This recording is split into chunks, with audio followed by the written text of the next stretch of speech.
Okay, y'all, so this is going to be the first time that we actually teach our computer to make a decision for us. This video is going to be over a concept known as a conditional, which is basically just another way of saying if this, then do that. Because everything we've had Python do so far has been dumb, right? Like we've had this thing ask us questions about, oops, that's a PDF right there, ask us questions about how many siblings do you have and what is your name, and then it just prints something out, but it didn't have to make any sort of decision. It didn't have to think or decide anything, and that's kind of simple.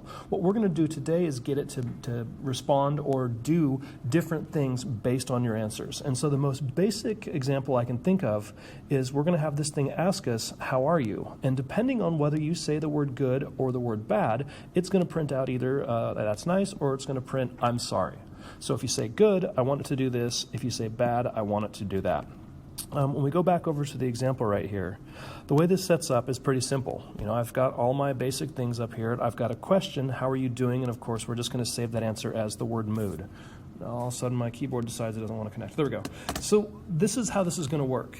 You are going to put a line in there that says if, and this is going to be a testable sentence. This is going to be a true or false thing. This is going to be, is this right or is it not? And if mood is equal to the word good, and notice I have to put good in quotes because it is an actual word right there, then, look at that colon, then, all right, the colon means then.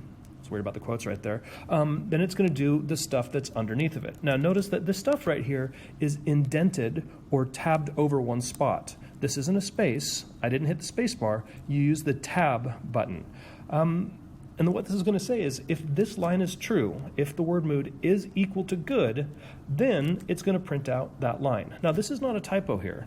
These two equal signs, that's not a typo at all. Two equal signs means you're asking, is it true? All right. One equal sign is you're telling it to be true. You're saying, I want mood to be equal to the answer to this question right there. Two equal signs is saying, is mood the same thing as good? And you're all going to make that mistake. Everyone's going to get that backwards. But the idea is that there were two options. If the answer is good right here, then I want it to print nice. Otherwise, if the answer is bad, then I want to print that. And the way we get Python to handle this is not another if, because it's still just one question.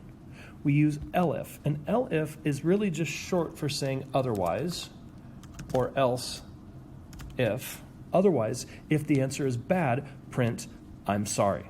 So when I play this thing, it's going to say, how are you doing? And if I say my answer is good, sweet, it says that's nice. And I'll play it again, and this time my answer is going to be bad, and it's going to say, oh, boo, I'm sorry. All right. The problem is I've only taught this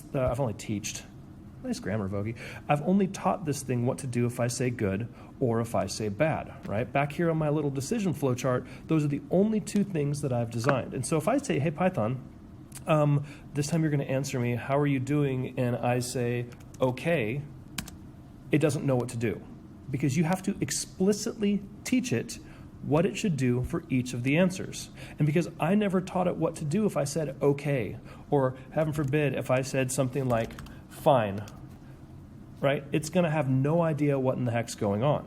So the way that we're going to handle that, go back to our little flowchart thing right there, we're going to throw in a, okay, I give up, all right? If I type in literally anything else other than good or bad, literally any other thing, what I'm going to teach it to do is to answer something else. And then, usually you could say something like, well, in that case, I want you to print out, I don't know, whatever you wanted to say. Print out, I don't know what you just said, or sorry, I don't understand.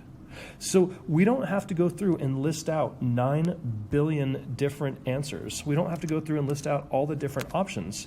If it's anything else, literally any other thing, that should say else. I'm not sure why it didn't. You just use the word else. Okay, and no double equal signs on this. You're just saying, okay, I give up. If he didn't say good and if he didn't say bad, I don't know what else to do. In this case, we're going to print, I don't know what to say, right? And pretend I spelled to right. Okay, so now I go through and I run this code. If I say good, sweet, it says that's nice. If I say bad, I'm so sorry. And if I come through here and I say this time, I don't know, taco cat, I don't know what to say. Or if I run through and I say, how are you doing? Oh, well, just, swell. I'm feeling just swell right there. I don't know what to say. That's the big idea, is that I list out all the options that I can think of, right? Either good or bad, or I don't know, maybe I want to add a third option. Well, the third option that you could say that I would know what to do is elif mood equals, what if they say, I don't know, they say I'm, fine, right? You can list out with one if and then as many elifs as you need. Let me finish this up so it works. Colon, period. In this case, I want it to print, why is my keyboard doing that? I want it to print, that is okay, I guess. Sure, whatever. So now I've covered my bases if I say good, if I say bad, or if I say I'm doing just fine. Oh, well, that's okay, I guess. Any other thing I say besides good, bad, or fine, it's going to print this out. This catches everything else. We're going to take a look at how to make this a little bit more sophisticated in the next video.